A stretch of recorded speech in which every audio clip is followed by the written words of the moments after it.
when it was time, I went in and then I submitted my documents. And then you have to pay, I think I paid 85 euros for the visa application fee. Okay.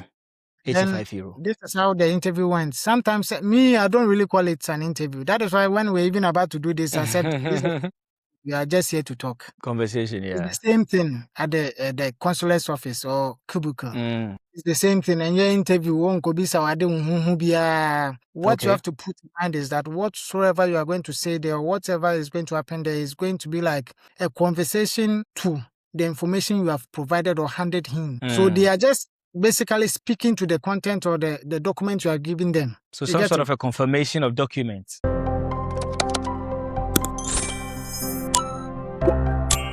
Hey, I welcome you to another episode of A Study Abroad Unfiltered with my name is Pa. I believe the previous episode have been informative and educative. So today I have another interesting episode for you. And I have one interesting and great guy here with me who is going to share his study abroad journey with us. Then we will kick off, get into the details and know where he started from, where he's gotten now, and what lies ahead. So stay tuned and let's introduce our guests and get into the details of the conversation. You're welcome. So, all right, bro. Thanks for having me, Charlie. We are glad that you accepted our invitation. Can you please introduce yourself? Tell us. If I stress you small, how you go do Charlie? No problem.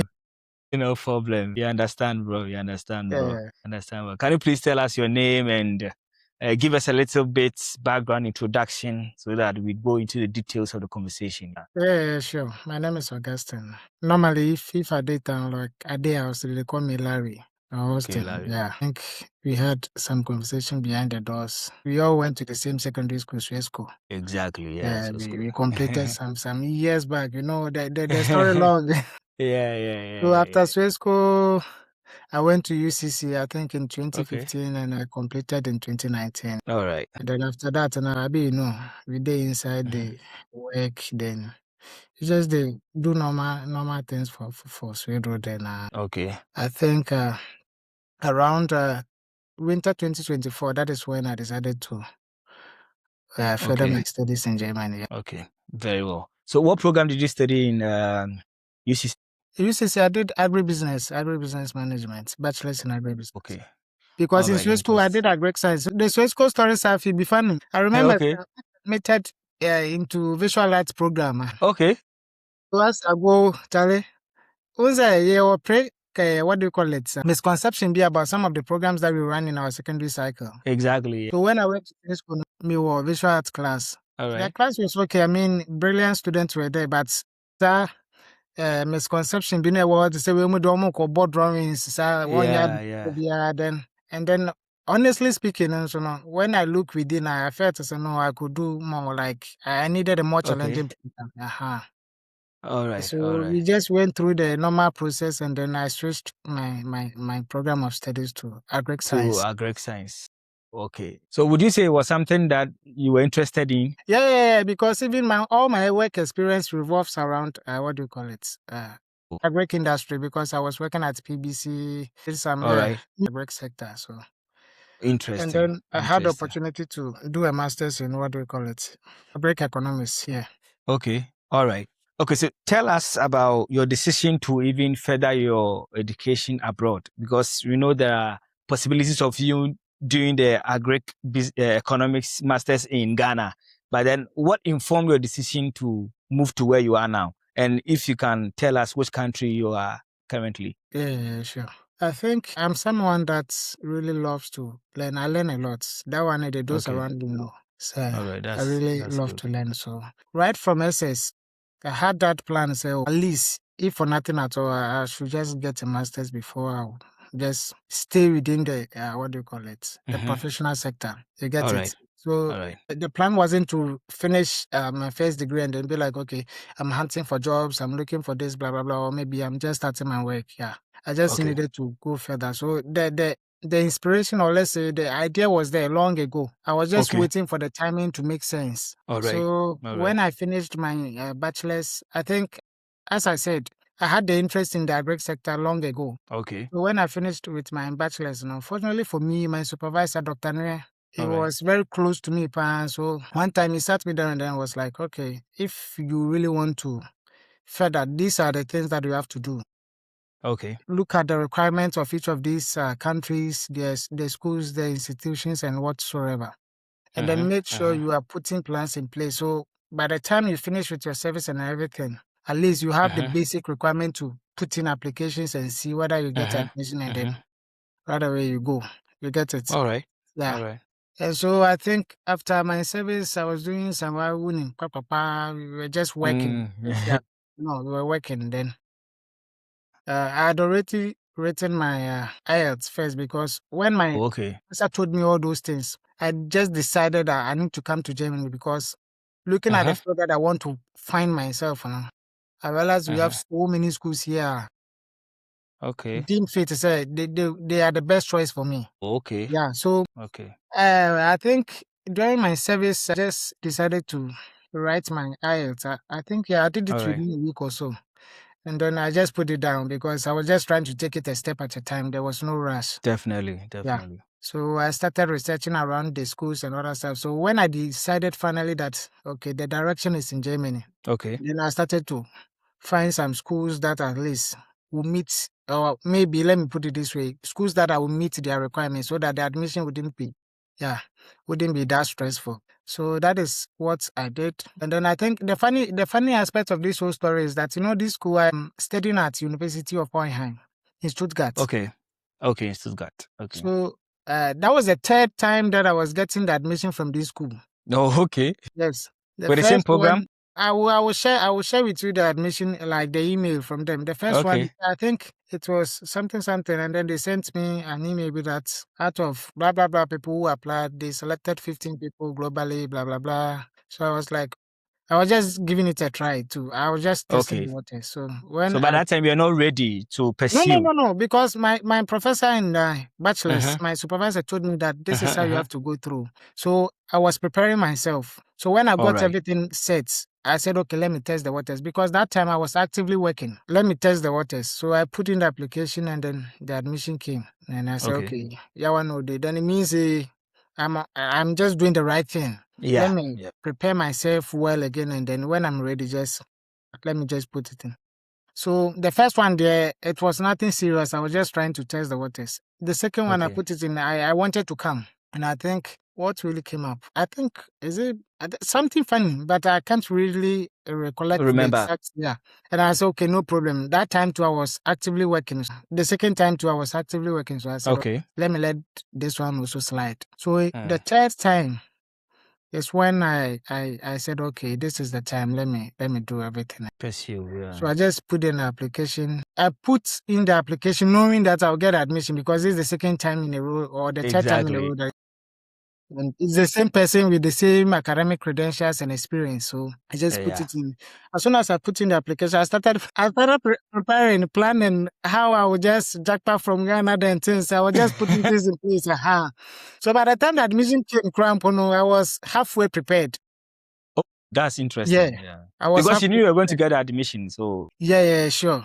So I was halfway prepared. When the admission came, I just sat with my family that, okay, this is the decision that I want to make. And they said, I didn't even let them know that this is the third time that I'm getting admission for this program from this school. So I just spoke with them, and they said, okay. Because funny enough, my family, we all love school. Trust me. We all love school. So definitely they will push you. Yes. Any discussion around education, personal development, career progression, anything, they will just to do their best to also help you in a way that they can. You get it? That's impressive. We sat, and then we agreed that, okay, this time around there, you need to go. Yeah. So that is how the whole story began and then ended. And then I just realized that I found myself here, and I'm enjoying my stay. Interesting. We like that. So your motivation was a long, harbored motivation and idea. Long time. It wasn't something like, let me chip in this. It wasn't something like, there was a time that I decided that this is the only escape route. I stand to be corrected. I mean, there are several reasons why people would want to travel. Exactly. Definitely. Yes. Definitely. But mine was long time, and I wasn't even obsessed with traveling abroad, because at least I know this video will be out there. People know me and they know my relatives and other stuffs. I had other relatives, my dad, my uncles, like they are all abroad. Yeah. So intermittently they come home, we chill, we hang around. So I had the feel of that abroad lifestyle long ago. Not like do baby no na me pese me your word na me room na me be no. I get that. It was on a genuine purpose that I really want to further my studies and then. That's impressive. That boils down to proper planning before you even pursue the study abroad journey. Yeah. Because a lot of people do not really plan. They just go with the flow that, okay, this is an escape route for me to jackpot, like move from Ghana. So let me just go.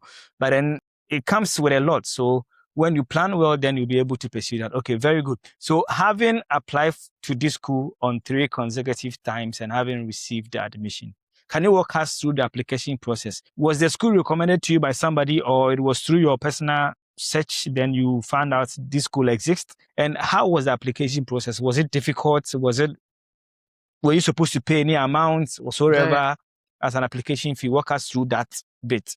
Okay, thank you very much. I will do that and then try to be very general, like make it general for everyone who wants to go through the application process and then have a feel of what it means to do it on your own. I did it from scratch, 0 to 100 myself. The school particularly wasn't recommended by anybody, but when I decided to further the studies, I have one direct cousin here in Berlin. Okay. So we spoke about it. In fact, my dad talked to him first. When I decided that, okay, my direction is in Germany, my dad spoke to him.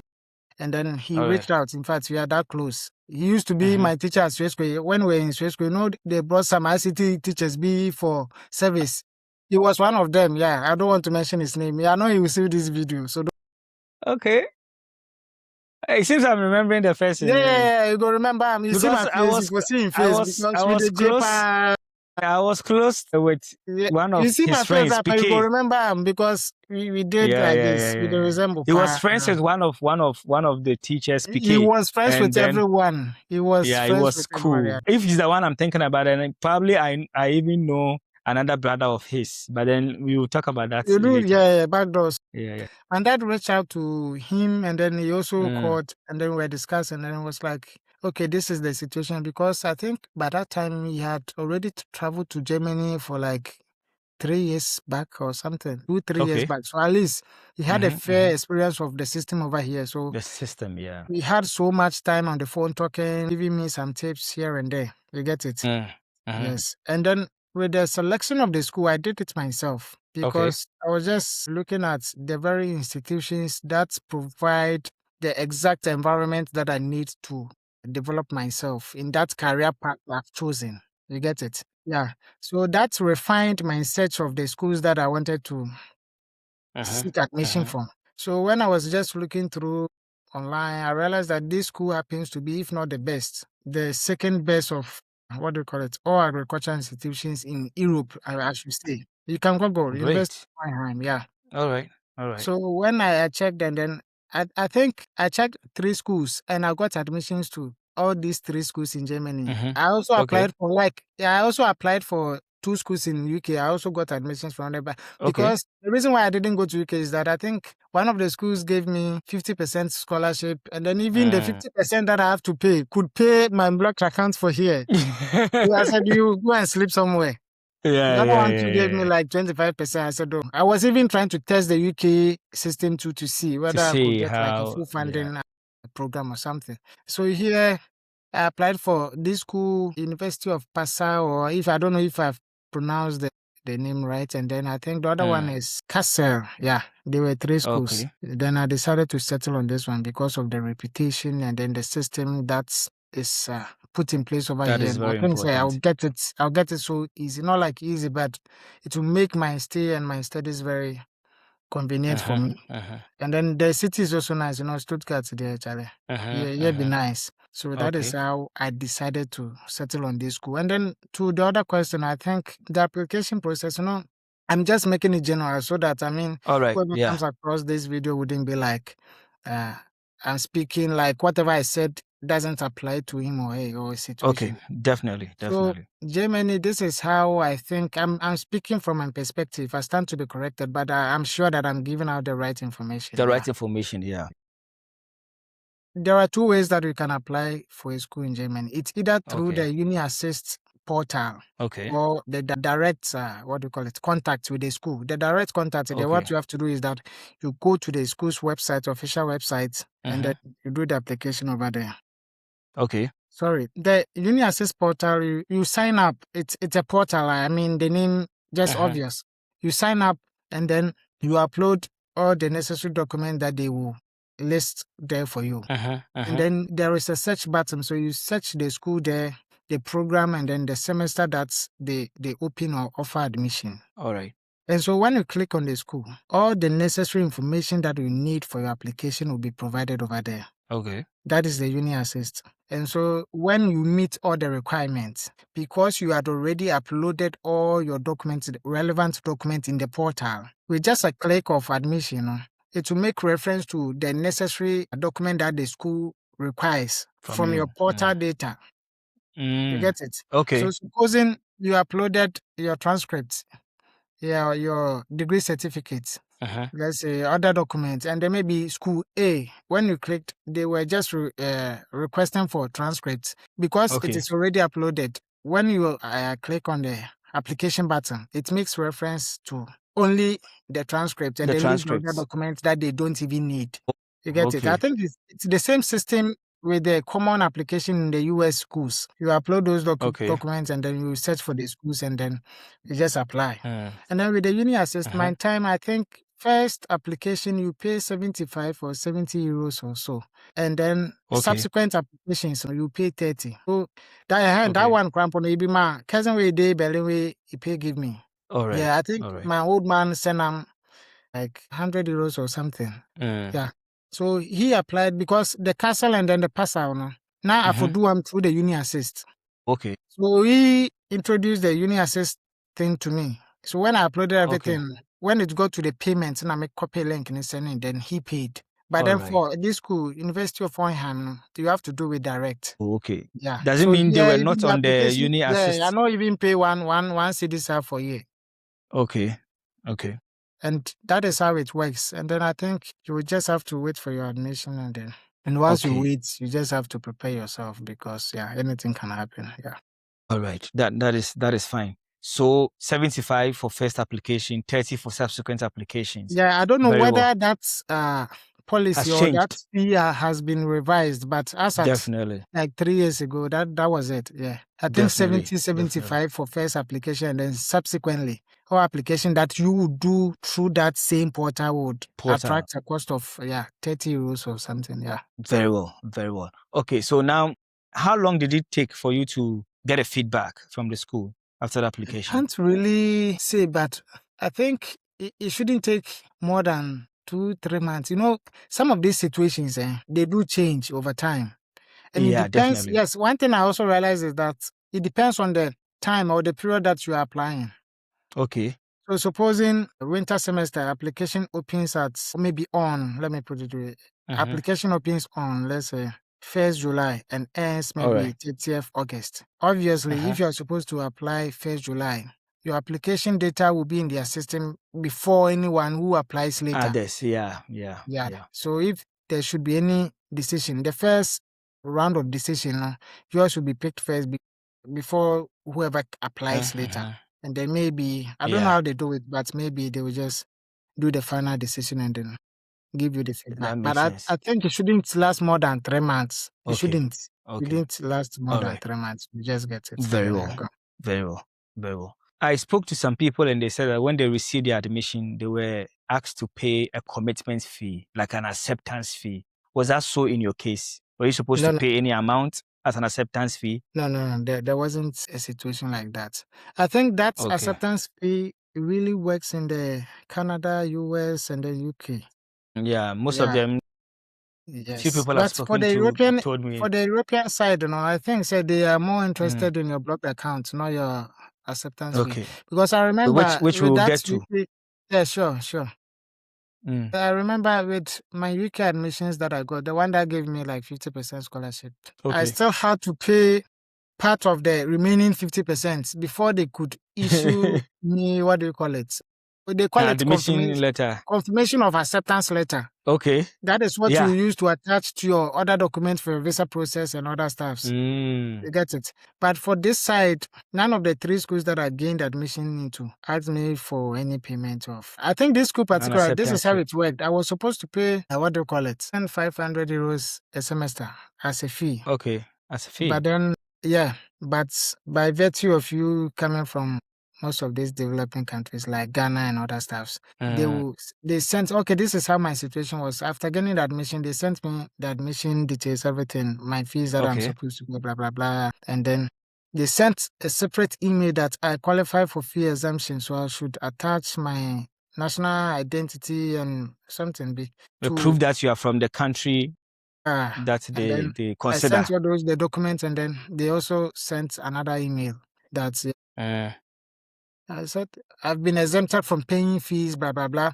and so I should print out that email and then attach it to my documents and submit it to the embassy in case they ask me that how am I going to pay my fees and other stuff. Then I show it to them as proof that I've been exempted from paying fees and other stuff.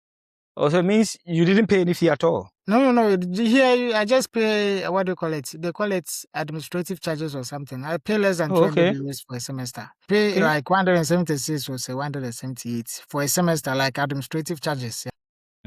Tuition is absolutely free. Zero, because you are coming from Ghana. And point of correction. Not necessarily you are coming from Ghana, because we have other Ghanaian students here doing other Greek-related programs that are paying fees. Why is that? Yeah, so I think this exemption is restricted to only Greek economics research students, like from Ghana or other stuff. Okay. So if you're doing, for instance, maybe I have a friend who is reading, what do you call it, organic agriculture or sustainable agriculture, and then he pays 1,500 euros every semester. Okay. Yeah. So it's not like, so long as you're a Ghanaian and then you're coming to read a Greek-related program here for your master's, then you are exempted from paying fees. No, it doesn't work that way. I think it is peculiar to specific courses. Yeah. And I think it's only one, my course. In your school? Yeah. It's only one, like my program of study, that's, we have a fee exemption. Okay. The master's in agriculture economics program. Yeah. Okay. And that one, as I said, not open to any other persons, specific countries. And that scholarship or fee exemption, is it on merit? That one, I would say so, because one, before you even gain admission, you are getting admission on merit. So indirectly, let me put it that way. But then it is not explicitly stated that you would have to meet this academic credential level or blah, blah, blah. You get it? Yeah, but me, I believe that even before you go get admission, it is based on, you have to be in good standing academically. If you need to perform or your credentials are very poor, you are not even going to gain admission at the first place. You get it? Yeah. And so it's an automatic exemption once you get the admission. Yes, it is not stated openly, because the admission came first, and then they sent that separate email that you qualify for fee exemption. So we attach this document and then send it. So when I attached, then they sent another one that, okay, you have been exempted from paying fees. Attach this conversation or whatever, they use some term maybe to your visa application document, and then that's because I even remember when I went for the interview, the consular asked me, how am I going to pay my fees? He asked me, that, okay, how much am I paying for my fees? And I said, I'm not paying any fees, because he had the admission letter. So you could read that I have to pay 1,500 euros every month. I said, how come? Because I can say, then I showed him the other document. Yeah. I said, okay, you should have just attached everything together. So like, okay, no problem. I wouldn't say, like openly, and I say obviously it is based on merit or something. I mean, I don't know how they do it, but one thing that I believe in is that before anyone gains admission into any institution, the admission itself is based on merit. Because they wouldn't just randomly pick anyone to come and then study any program. Yeah. If not, then they wouldn't even put any requirements or anything. Yeah, exactly. All right. I wanted that clarification because there are some schools that you can gain admission, but then for you to get a scholarship or something like that, you need to apply for it. And in your case, I understand that it was an automatic exemption. Once you have admission, then you are exempted. So that is clarified so that anybody who is listening would bear that in mind. Yeah. Okay, fine. Definitely. So now you have your admission offer. You have the fee exemption and everything. The next step, I believe, was for you to apply for your visa, which is one of the critical stages when you want to, exactly one of the critical stages that anybody that wants to study abroad encounters. Yes, sure. Walk us through that process. What is the next step? Once you have your admission, do you consult somebody to help you with the visa application? Do you do it yourself? Where do you go to do registration, or walk us through that? Okay, thank you very much. Process. You use the term that, this visa application stage is very critical. I mean, yeah, I could say that is one of the most simplest form of applications that you can do on your own. Trust me. I mean, it's nothing. It's nothing. All right. And you Interesting. could speak to her. Yes, I think you even spoke to her mom, and then he told you. I did everything from A to Z myself. I didn't pay one CD to nobody. To anybody? Nobody. You just have to get the right information. That is it. Get the right information, and then prepare yourself adequately before you put in the application. When they ask you, or they list on the site that, okay, you need this, you need this, you need this before you can apply for this type of visa, please make sure you get everything on board. When you have any doubts, I'm saying this, then I'll personalize my experience. Like, I'll just say how I went through. When they ask you, you need this, and you think you have some maybe doubts, reach out to them as soon as possible. Nobody from outside can give you authentic information more than they could give you. Yeah, anyone definitely out there sharing information about visa application requirements, blah, blah, blah, they got that, information from the official website. The website. You get it? And so this is how I did mine. I got the admission and all the other documents that I needed. Went to the website. First, I spoke to my cousin, the one that I said is in London. Yeah. That's okay. Pro admission now, so how we could do them? He said, oh, okay, then you just have to start your visa application as soon as possible, because you would have to seek, a visa appointment time. And, that one too, it changes. Maybe 1 month date, it could, put pressure on you. So do it as soon as possible. I said, okay. Yeah. And so I went online to the official website. I checked the requirements for the specific visa that I will need before I can enter Germany. Okay. So I just downloaded the checklist. I went through my documents because I have a separate folder on my laptop that I keep all my official documents, schools, blah, blah, blah. So I went through it all, and then I realized, okay, I have this. I do not have this. Okay. Then I asked myself, how long is it going to take me to get the ones that I don't have yet ready? You do not have. Yeah. That will prompt me as to when I have to put in my, my application. The application, yeah. Yeah. Because because my time, you would have to choose your appointment date. Not like today that they would have to randomly assign a date to anyone who applies for this. Yeah. So when I went through the ones that I don't have at the moment, okay, I managed to find out how long it would take me to get those documents. When I got the average duration, I had to wait or maybe work on it before those documents would be ready. It informed me that, okay, then let me put my appointment date on this time. Okay. So that at least I have ample time to prepare myself and get those documents ready. It means that you could still book appointment even though you had not finished uploading all the necessary documents. Yes. Okay. You can do it, but okay, we get there, don't worry, because I have a friend who has a similar experience with this statement you made. So remind me, that I will just chip that one in. Clarify, all right. So yeah, so I booked a specific date, knowing that before that date will even be up, like then, now I get all the other documents ready. Yeah, so I booked the appointment date. I started working on getting all these other documents and then added to the ones that are ready.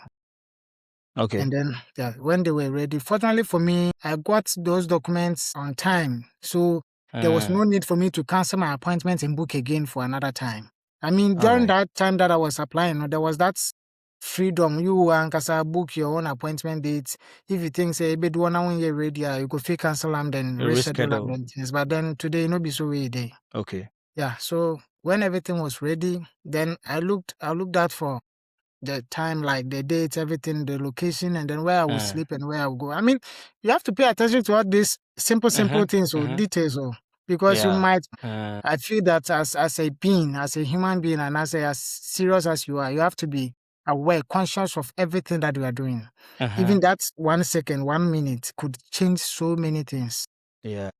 So I was just like, okay, my appointment is 9 a.m. or maybe 10 a.m. Okay. I checked online that, okay, from where I'll be sleeping to the venue, at least match a crown may use 1 hour. I mean, could do a bit, 1.5 or 2 hours before time. At least you have to calm down, like calm your nerves. The environment. And but I mean, you are going to meet people. You get it? Yeah. I just did all those stuff.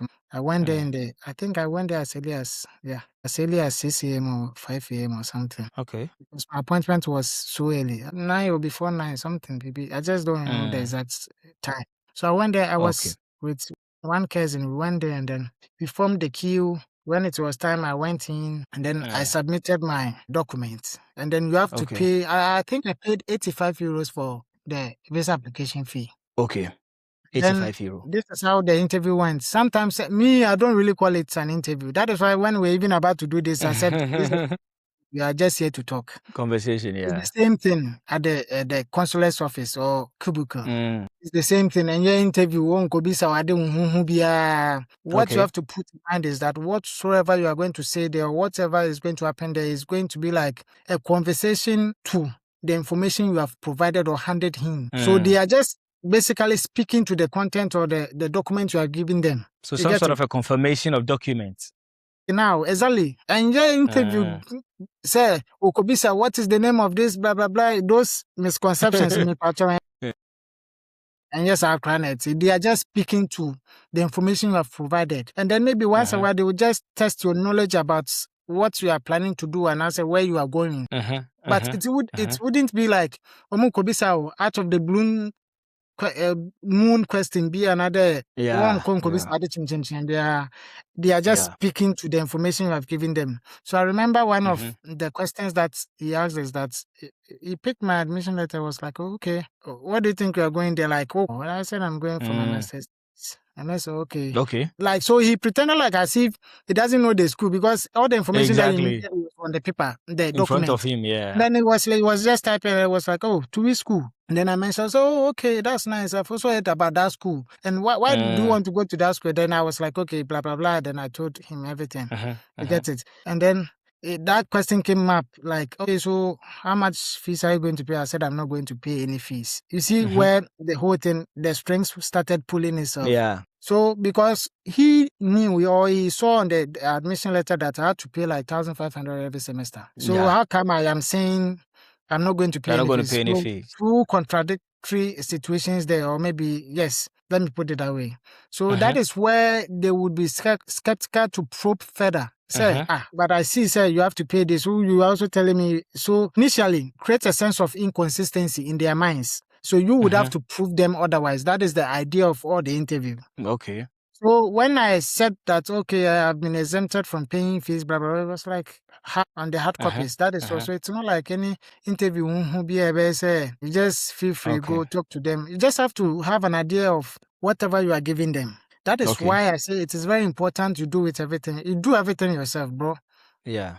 If you think you need, external support or assistance, you can do so, but make sure you know the kind of assistance you are seeking. And whatsoever assistance that someone tenders in, make sure that you know you are aware of what the person did. Yes. Because let me tell you this funny story. We are just chipping it in. I know the person will know. I'm not going to mention his name, but he will know. No, don't worry. He went for his interview before I went for mine. So we were talking. Hey, could you believe, what do you call it? Motivation letter now, I'm not sure you. Somebody wrote it for him. Capability. Okay. So you write it on the behalf. Okay. The evening before the morning, because I submitted that document, something was just pushing him, bro, check this. He went through the motivation letter, and then, bro, for what wrong, bro? And so you're by master studies. So. Wow. So then I was, hey, so I'm not from the Charlie. Could you believe so interested. Yeah. Due diligence is very important because you cannot say you are come to do a master's degree and you don't want to verify Well, it things was and just a read funny things. but a serious situation. Yeah. They did that he had to go through and I don't know, looking for a printing press and to do everything again before the morning. You get it? And I think it's never worth it because look at the stress he went through. Exactly. At the end of the day, he had to sit down and then do it himself, but at an inconvenient period. You get it? But so ono ankasa no yeah from Ashesina anka bibia dem nsi. Like exactly. So bibia ne ode abom ode ko wa ba pedan bibia adwen. Definitely.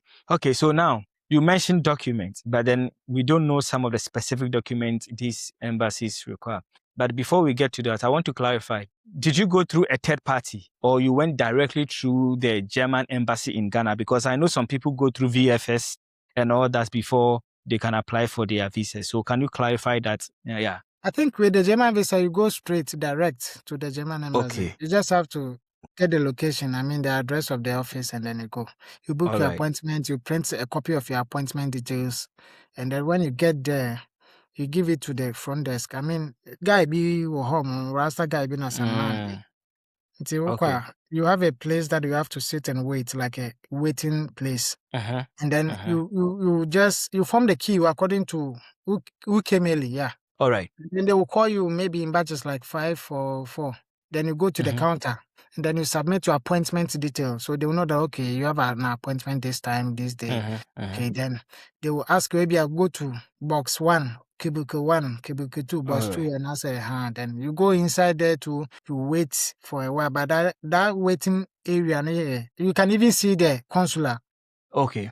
So someone will be in the cubicle or the box. When she finishes, then they'll call you, the next person. So I didn't go through any third party. It doesn't work like that for the way. human. Yeah. Definitely. So then now let's come to some of the documents. Apart from the school documents, like your transcripts and certificates, which is a must that you know that if you are going to school, then it means you have to submit these things for verification at the embassy. Apart from those things, what other essential documents were you required to submit? Okay, so I'm answering this based on the number of documents that I could remember at this point. I think your academic credentials, that one is gone. You write for me. That is for me. I'm speaking for myself. Maybe someone's situation might require something extra or less. So I was required to provide motivation letter. That one you would have to write it in your own, what do you call it? This thing. Not printed, handwriting. Okay. You would have to write it. That is my time. I don't know whether things have changed. Things have changed. Yeah, and other do call it visa offices or countries, consulates will require that maybe you print or something. By my time it was there handwritten, so I was even confused. Okay. So I did it, and then you would have to provide any form of identity like your biometric, what do you call it? Birth certificates. Okay. And then what else again? Obviously your passport and your blocked accounts, your what do you call it? Sponsors, what do you call it? Letter together with his or what do you call it? Bank statements or bank statements. Yeah, thank you very much. Bank statements. And then what else again? Your admission letter. Okay. And then But then this is the trick. I just want to share this information. All right. When you go to the site, any website, they will tell you, even the checklist, they tell you that these are mandatory, these are optional. My advice is that if you can get some of the optional ones, bro, add them. They know the reason why they said optional. The idea is that do not leave them with any room to ask you unnecessary questions. You get it? Because one of the things that I realize is that before they will issue you the visa, they want to make sure that 1, you have some ties with your home country. 2, you have a genuine purpose to go there. 3, you have enough so that you wouldn't be a burden to the government. To the country. You get it? So if by virtue or by means of assessing the ties or the level of ties you have with your home countries, maybe through your birth certificate, and then they've stated on the website that, okay, you can provide an introductory letter from your job or blah, blah, blah. That shows that, okay, you are actively working or you have some properties that would let you come back even after you stay there. If it is stated the option, add them. Exactly. Create a concrete evidence to them that So in my case, I think they were requesting for No, they were not even requesting for. I think it's based on recommendation. I was talking to Amo, and then he said, "Oh, bro, if you can provide this, because after school you were working, so if you can provide this, just add them." And what I did is that I spoke with Miss Senior Man, be Eric, Uncle Ponshan, and we talked because he talked to one boss, and then I got the introductory letter from workplace. Showing, say, I've sat down with them, and then we have agreed, say, okay, they'll give me that you're going to come back and your position is old intact. school. I mean, yeah, I remember I'm the resume in my office.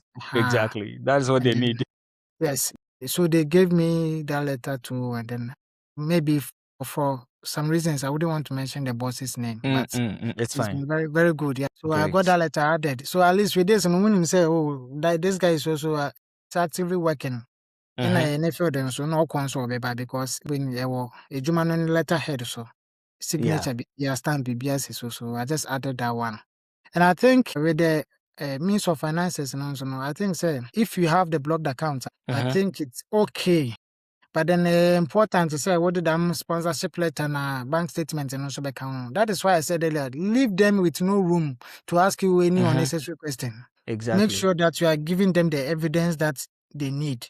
Because the blocked account is more or less like it shows some sort of financial commitment. Say, work on you have enough to fall on when the going get tough. You get it. So with the blocked account, why then do you need another bank statement or maybe? But bro, if you have it, add them. Because it could be say, with the blocked account, no coin, or share blocked account, no, it's okay, everything is intact. He or she will just ask you a random question. Who is sponsoring you? And I say, who gave you this? Blah, blah, blah. But because you had already attached a sponsorship letter, identity document, and the bank statement, you can just refer to that. Yes, on this as our question, just to pass some time, and then you will not even spend like 5 minutes in the cubicle. You are done. Okay, very well. That is detailed. You mentioned block accounts. How does it work, and how much are you supposed to provide? Because I know for some countries, you would have to have the money in your home account. So if you're coming from Ghana, your personal account or somebody who is sponsoring you's account, you attach. And maybe for France, I know and that as at the time, it was 7 that you needed to provide. So they calculated it based on the number of months that you're going to spend for your program. So if every month they deem that you are going to spend 640 or 700, then you multiply that by maybe 12 months. Then the duration, then you know how much you are supposed to pay. How does it work in the case of Germany? It is the same idea. Okay. And I think as at my time, that is why I know I say these things based on my experience because because things might have changed. Yeah, I know that so many things have changed over time. Yeah, right. As at the time, we were supposed to, okay, this is how the blocked account works. You would create, what do you call it, an account in any of the banks. Okay, they've designated specific banks or financial institutions to take charge of the students' blocked accounts, something. So out of those lists, you would have to decide which one you would want to do with them. Do you have some of their list of head? Yeah, I think we have Coracle, we have Fintiba, and then, these are the two that I can. And they are in Ghana? No, in Germany. You don't have to do it in Ghana. So that is why I said the embassy or the German, when you go to their websites, there's a section of the financial means now as a blocked account. That you can. So you choose maybe Coracle, then you go to their websites, and then you just create your accounts. You upload the necessary document. I think they request for admission letter, your passport, and other, by necessary documents, documents need to show, Then you create it. Then you have, let's say, a virtual bank account whilst you are even in Ghana. You get it? Now you would have to transfer the said amounts from whichever source. Whether it is coming from Ghana or you have a relative here who will do it for you, it doesn't really matter. Then you would have to let that money hit your blocked account you created online. You get it? And the same intention, just as you said, they are calculating your duration of stay. And then they will assume that, the average expenses for a student in Germany is maybe 900 euros. So if you are staying for 1 year, then 900 times 12. You get it? You have to put that amount in block. That money sits there. You can only access it when you are in Germany. So you come to Germany, then you activate that account because you have to activate it before you can start withdrawing. You are not even going to withdraw. They will release. Let me use the correct term. So you create, when it comes to Germany, you create a traditional bank, like you go to maybe Commerzbank, Sparkasse, like any of the banks. You create, or maybe it could be online like Wise or N26. Then you create, then you authenticate everything. Then you would activate the block account. So you go to that, you use that same credentials that you use to create the online account when you were in Ghana. Okay. You open it and then you activate it, connect it or link it with the traditional bank or the digital bank you've created when you landed in Germany.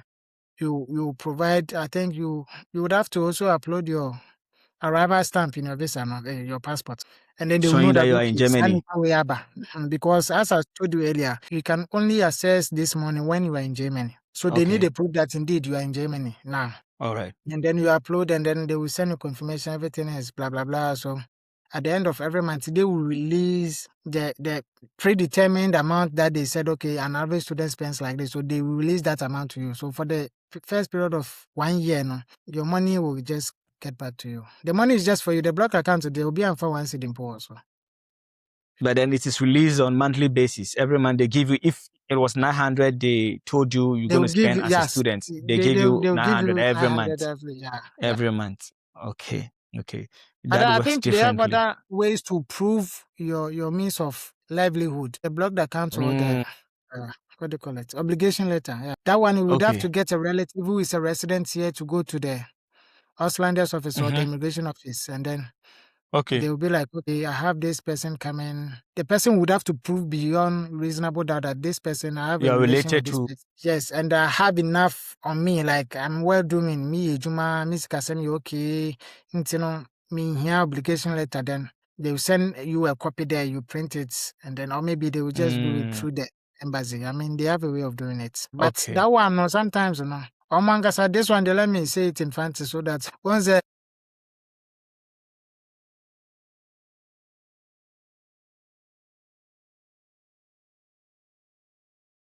running.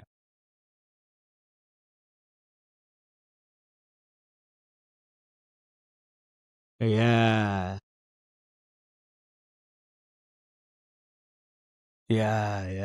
Genuine. All right. Perfect. So that is an advice to you. Choose which way will make your case easier. Yeah, and will make your situation easier.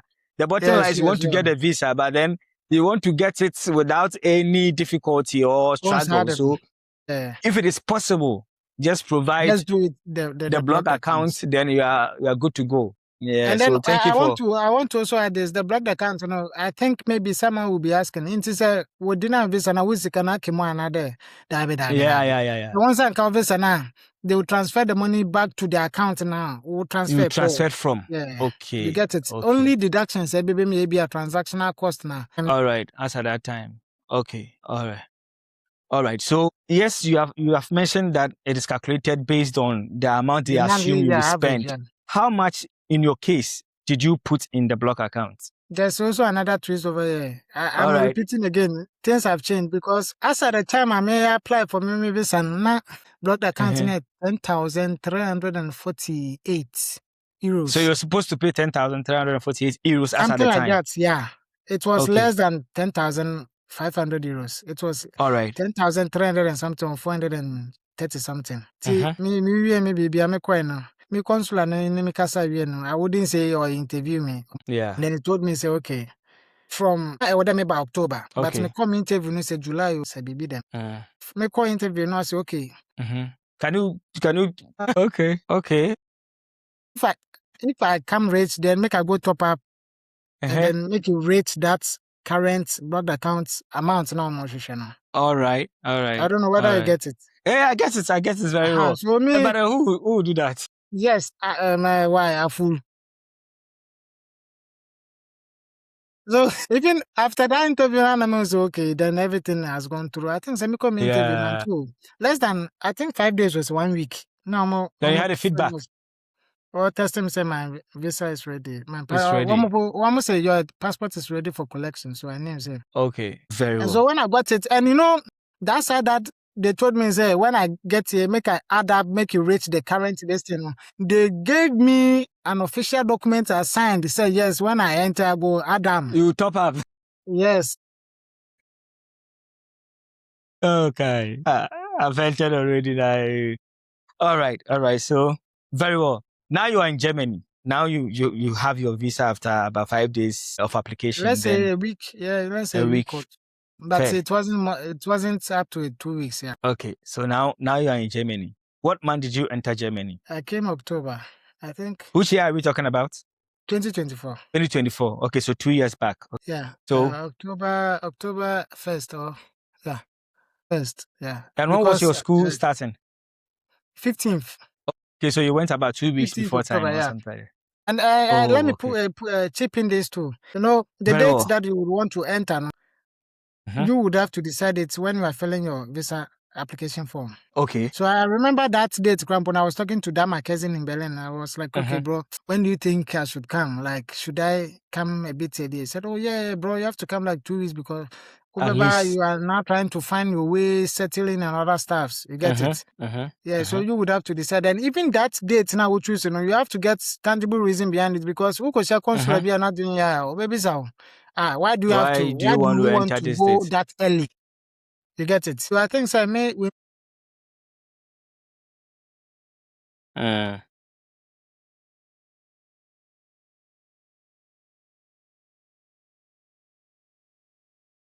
Then he told them so he wants to start with the language course. Oh, okay. That is why I said get a tangible reason for whatever information you're putting on the paper. No? Person start a language course because when we but when we then they said, oh, fair enough.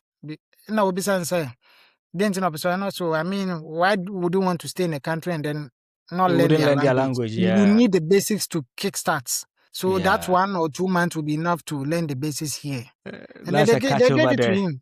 Yeah, they would because these people they really want you to learn their language. So if you are showing interest, then yeah. So if you are showing interest, then it doesn't make any sense. If you want to live within a country, why wouldn't you want to? You have learn to get the basics. Like, how do you even integrate yourself? Exactly, it will be a difficult. See, that side, I think we get there. But let me bring this one. That side, this language, blah blah blah. You shouldn't be told. You have to. You need to learn. Yes, you have to learn. Yeah.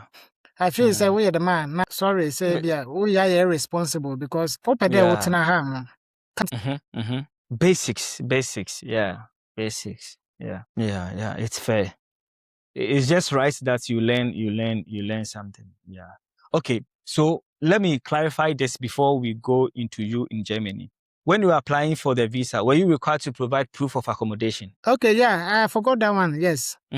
I think they do not stress on that side much because one, they know say accommodation issues could be very tough over here.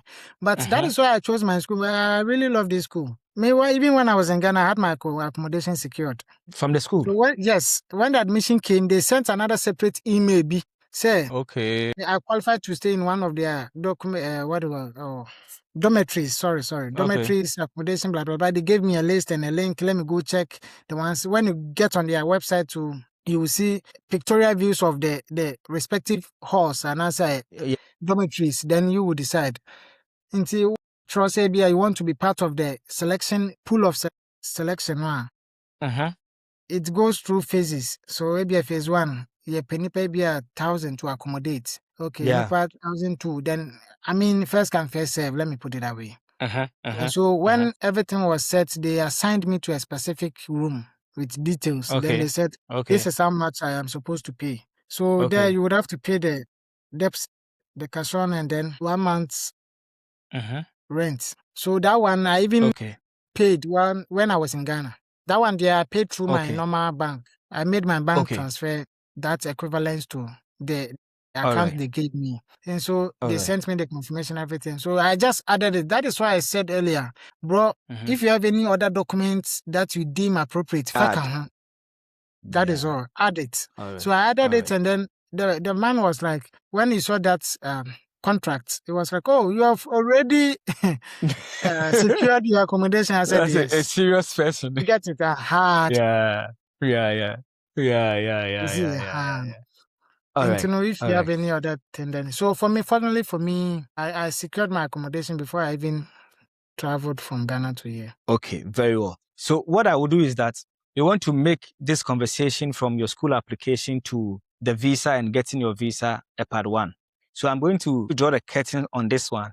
Then we'll move into your stay in Germany, which we'll call part two, because I know there's a lot to come with that. Not necessarily, but something to at least motivate somebody who also wants to come. Sharing, sharing, exactly. Sharing, So viewers, this is part one with Augustine. He has given us a lot of information that I believe are going to be helpful to you if only you want to go the same route. It is very, very important that you watch this and subscribe, send to somebody else you believe wants to explore this study abroad journey, specifically in Germany. So watch out for part two. Stay tuned.